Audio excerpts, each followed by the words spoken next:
Hi everyone, it's Nishti here, specialist dietitian for children and parents. Today let's talk about lactose intolerance, because some people think it is a forever thing, and it can indeed be something very temporary, particularly in children. And in this video I'm going to explain why. And why am I actually doing this video? I'm doing this video because I can't tell you how many times, it must be at least over 10,000 times in my career, that a child has been told that they have the parent has been told that child has lactose intolerance, when actually it is calcium protein allergy. They are completely different, they are not the same thing. And lactose intolerance is not a forever thing, it can be very, very temporary, and so can an allergy to cow's milk. So they have some similarities, but they are very different. Lactose is the sugar in milk. It has nothing to do with the protein. Now, calcium protein allergy is all about the protein. It's an allergy to the protein in dairy products.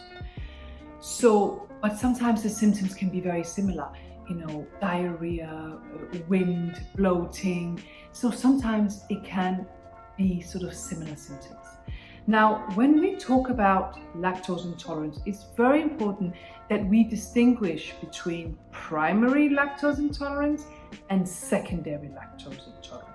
Let's talk a little bit about primary lactose intolerance first. Primary lactose intolerance is extremely rare, and you tend to not see that in children under the age of 3. However, you can see it in adults, because remember, lactase is an enzyme that breaks down the sugar in dairy products. As we grow older, the body actually starts to make less lactase. So at the moment, I'm sure I don't have as much lactase as I used to have when I was a baby. Because when I'm a baby, or when you was a baby, you needed more lactase to break down lactose from milk, because you were reliant on milk. But as we grow, the ability to produce lactase diminishes in the body. And this is a very important and interesting fact. Some people actually lose lactase a lot quicker than others. And this has to do with the agricultural habits of where this person has come from. So for example, if someone's from Africa, they were not reliant on cattle as much as they were in Northern Europe. Or for example, in the Middle East, we were reliant on cattle for yogurt and milk, whereas in Africa it wasn't the same. Hence why lactose intolerance, you see that so much in the African people. In Middle Eastern people, we have over time, the body has learned to continue producing lactase because we eat so much dairy. And the same goes for Northern Europe. So every person is different. That's why lactose intolerant is such a common thing in adults, because depending on where you're from genetically, your body will have either a lot of lactase or not a lot of lactase, but it will, either way, will start to diminish over time. So it's not an allergy. Lactose intolerance is not an allergy. It is an intolerance to the sugar found in dairy products. So primary lactose intolerance, extremely rare in children, more common in adults. So please, let's just distinguish that, because the next one is the main cause of lactose intolerance that we see in children. Now, secondary lactose intolerance is what we need to talk about. Sorry, scratch your nose. Secondary lactose intolerance is the most common cause of lactose intolerance that we see in children. And it is caused by an acute episode of gastroenteritis, aka diarrhea.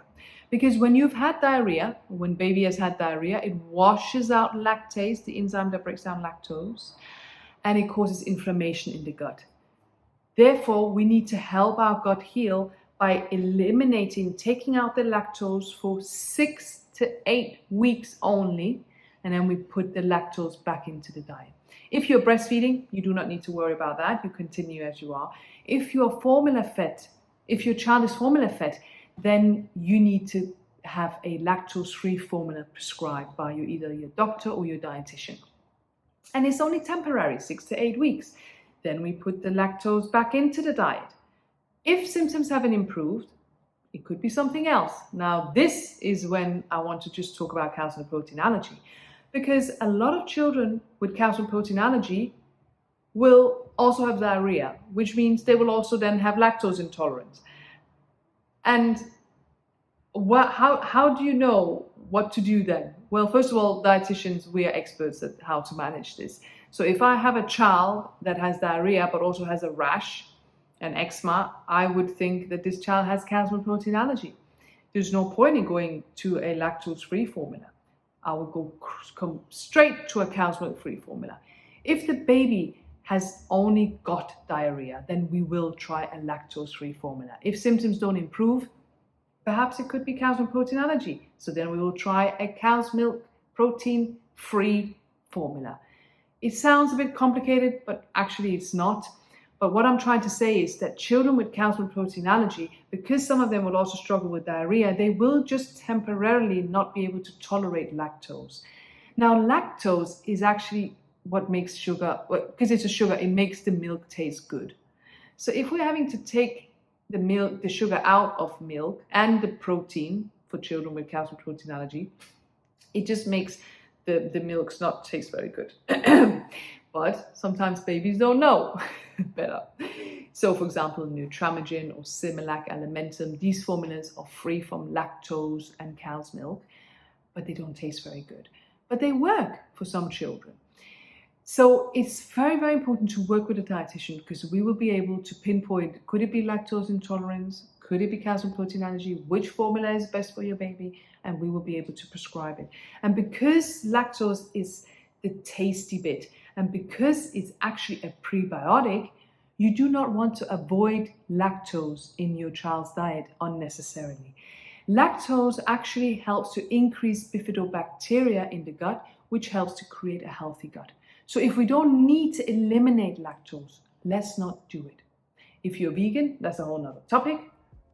But if you are having dairy in your diet and you're just eliminating lactose for no reason and you haven't actually got a real diagnosis yet, then don't do it, because it has so many other benefits to keeping our gut healthy.